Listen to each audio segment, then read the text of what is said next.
تو هم حس میکنی زمان مثل قبل نمیگذره؟ اتفاقات عجیبی پشت سر هم میفته یا یه حس عمیق داری که انگار تو تنها نیستی و یه نیروی بزرگتر داره زندگیت رو هدایت میکنه؟ اگه این حس‌ها رو داری، شاید واقعا وارد مرحله جدیدی شدی، جایی که بهش میگیم بعد پنجم. تا آخر این ویدیو با من باش تا 6 نشونه مهم ورود به این بعد رو با هم بررسی بکنیم.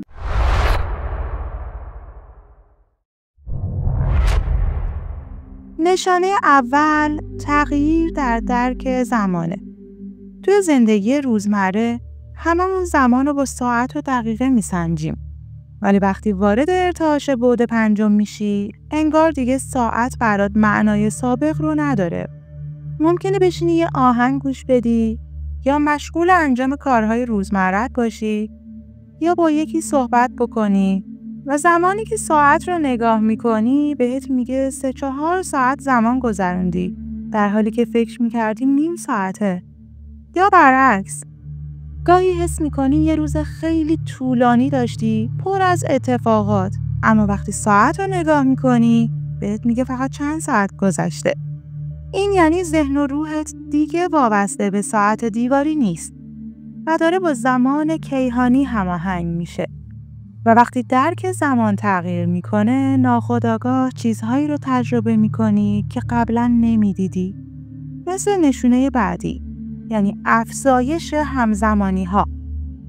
شاید برات پیش اومده به کسی فکر کنی و همون لحظه یه پیام از اون شخص دریافت بکنی، یا دنبال جواب یه سوال توی ذهنت باشی و ناگهان توی یه کتاب، یه تیکه از فیلم یا حتی صحبت‌های یک آدم غریبه جوابت رو بشنوی.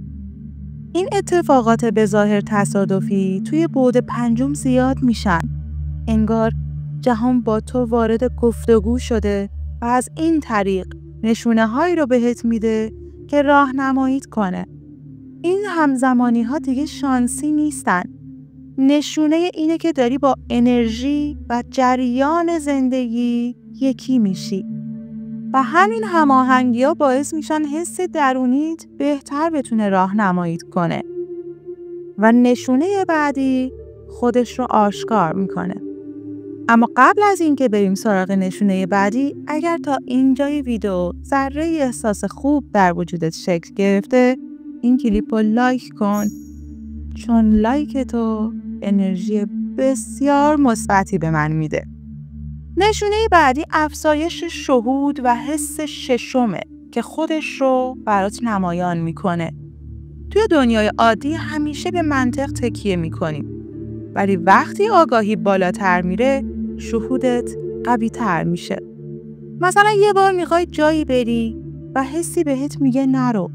بعد میبینی اگر رفته بودی شاید توی ترافیک گیر میکردی یا اتفاق بدتری برات میافتاد. یا وقتی یک نفر رو تازه میبینی اما ناخودآگاه میفهمی میتونی بهش اعتماد کنی یا نه. این شهود همون صدای درونی توئه که توی بعد پنجم داره با صدای بلندتر و بسیار واضح‌تر با تو صحبت میکنه. وقتی این حس درونی تقویت میشه، دیگه مشکلات روزمره کمتر برات اهمیت پیدا میکنن و باعث میشن نشونه بعدی، یعنی حس رها شدن از ترس و کنترل ذهنی رو تجربه کنی. آدمای معمولی هر روز با ترس زندگی میکنن.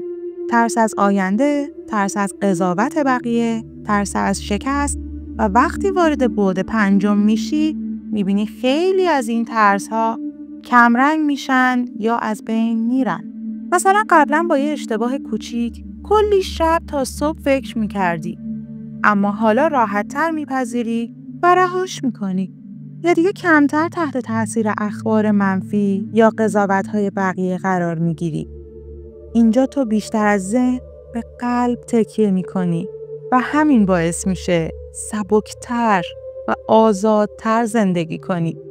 وقتی ترست کمتر میشه، ناخودآگاه بیشتر سمت چیزای مثبت و آرامش بخش میری و متوجه تغییر در انتخاب‌ها و سبک زندگی که نشانه پنجم ماست میشی. یه روزی عاشق فست‌فود و موسیقی‌های پر سر و صدا بودی، اما به یک باره دیگه برات جذابیتشون رو از دست میدن. به جاش میری سمت غذاهای سبکتر، موسیقی‌های آرامش بخش و یا حتی سکوت. آدم‌های پر از انرژی منفی هم دیگه برات قابل تحمل نیستن و ناخودآگاه ازشون فاصله میگیری. یا کائنات کاری میکنه که با یه اتفاق از دایره ارتباطی تو خارج بشن. این تغییرات ناگهانی به خاطر اینه که فرکانس وجودت داره بالا میره و دیگه چیزهایی که در ارتعاش‌های پایین‌تر هستن با تو هماهنگ نیستن. و وقتی که سبک زندگیت تغییر میکنه، مهمترین نشونه و آخرین نشونه به طور طبیعی سراغت میاد و اون احساس یکی بودن با همه چیزه. مهمترین نشونه اینه که حس جدایی رو دیگه در درونت نداری. مثلا وقتی میری توی طبیعت احساس میکنی درخت‌ها، پرنده‌ها و حتی بادها با تو در ارتباطن. یا وقتی به یه آدم غریبه کمک میکنی، یه لذت عمیق درونت شکل میگیره که هیچ ربطی به تشکر اون آدم از تو نداره.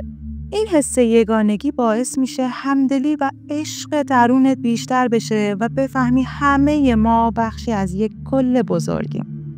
این 6 نشونه فقط اتفاقات عجیب نیستن.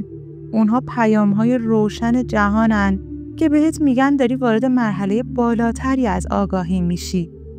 اگه حتی یک بار یکی از این نشونه ها رو توی زندگی تجربه کردی، یعنی روح تو داره بیدار میشه. برام توی کامنت بنویس کدوم یکی از این حس ها یا اتفاقات بیشتر برات آشنا بود. برای دیدن ویدیوهای بعدی درباره رازهای کائنات یادت نره کانال رو سابسکرایب کنی و عضوی از این خانواده کیهانی باشی. میتونی زنگوله رو هم بزنی تا ویدیوهای بعدی اول از همه پیامشون رو به تو برسونن.